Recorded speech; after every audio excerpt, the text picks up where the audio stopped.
Hello viewers, আবারও নতুন রেসিপিতে তোমাদের স্বাগত। আজকের ভিডিওতে আমি তোমাদের রান্না করে দেখাবো বড় ট্যাংরা মাছের তেল ঝাল। এই ট্যাংরা মাছকে আমরা শিমুল ট্যাংরা মাছ বলে থাকি। যে বন্ধুরা ট্যাংরা মাছ খায় না তাদেরকে এই পদ্ধতিতে যদি রান্না করে দাও তারা বুঝতেও পারবে না এটা ট্যাংরা মাছ, বরং আঙুল চেটে চেটে খেতে থাকবে। এই মাছের ঝালের রঙও যেমন, টেস্টও তেমন হয়।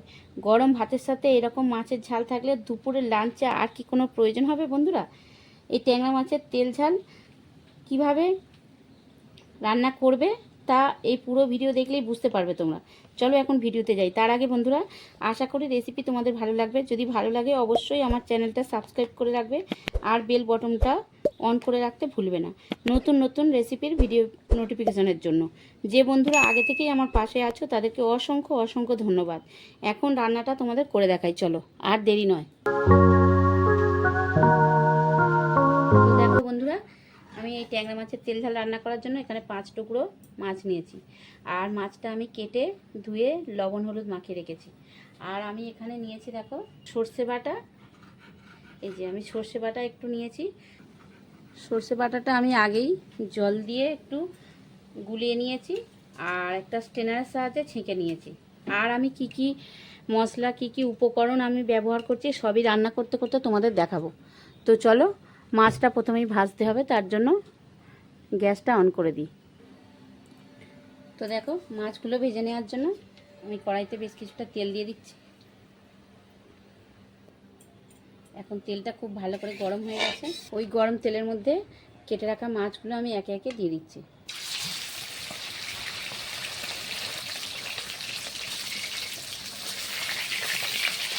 তো দেখো মাছটা আমার খুব ভালো করে ভাজা হয়ে গেছে, লাল লাল করে ভেজে নিয়েছি। এখন আমি মাছটা একটা জায়গায় তুলে নিচ্ছি।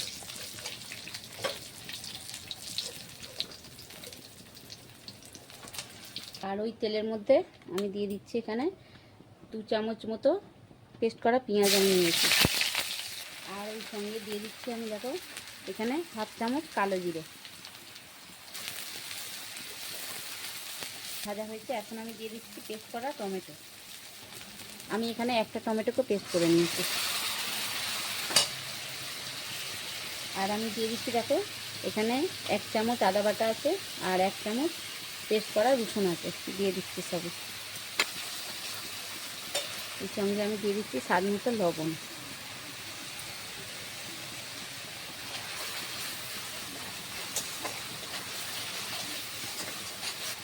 দেখো আদা রসুন পেঁয়াজ খুব ভালো করে কষানো হয়ে গেছে। এখন আমি দিয়ে দিচ্ছি গুঁড়ো হলুদ আর 1 চামচ রেড চিলি পাউডার।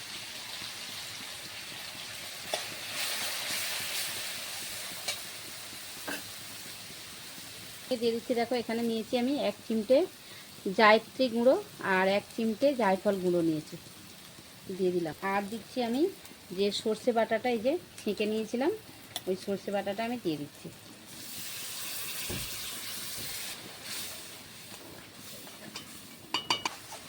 দেখো সব মশলা খুব ভালো করে কষানো হয়ে গেছে। এখন আমি দিয়ে দিচ্ছি জল।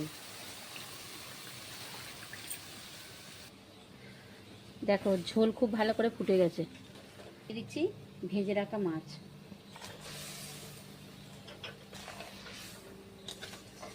2 থেকে 3 মিনিট এইভাবে ঝোলের সঙ্গে মাছটাকে সিদ্ধ করতে হবে। দেখো 2-3 মিনিট আমি সিদ্ধ করেছি, মাছটা একদমই সিদ্ধ হয়ে গেছে। আর কিছু নয় বন্ধুরা, এই প্রসেসে ট্যাংরা মাছ তোমরা ঝাল করো আর দুপুরে গরম ভাতের সাথে জমিয়ে খাও। দেখো বন্ধুরা, আশা করি ট্যাংরা মাছের রেসিপি তোমাদের ভালো লেগেছে। ভালো লাগলে ভিডিও একটা লাইক করবে। এখন দেখো সব কিছু কমপ্লিট হয়ে গেছে আমার দেওয়া। আর আমি এই পর্যায়ে দিয়ে দিচ্ছি অল্প একটু 1 চামচ বাটার নিয়েছি, বাটারটা আমি দিয়ে দিচ্ছি। আর কিছু নয়, এখন গরম ভাতের সঙ্গে পরিবেশন করবার পালা। তো ভিডিও পুরো দেখার জন্য ধন্যবাদ। আবারও দেখা হবে পরের ভিডিও।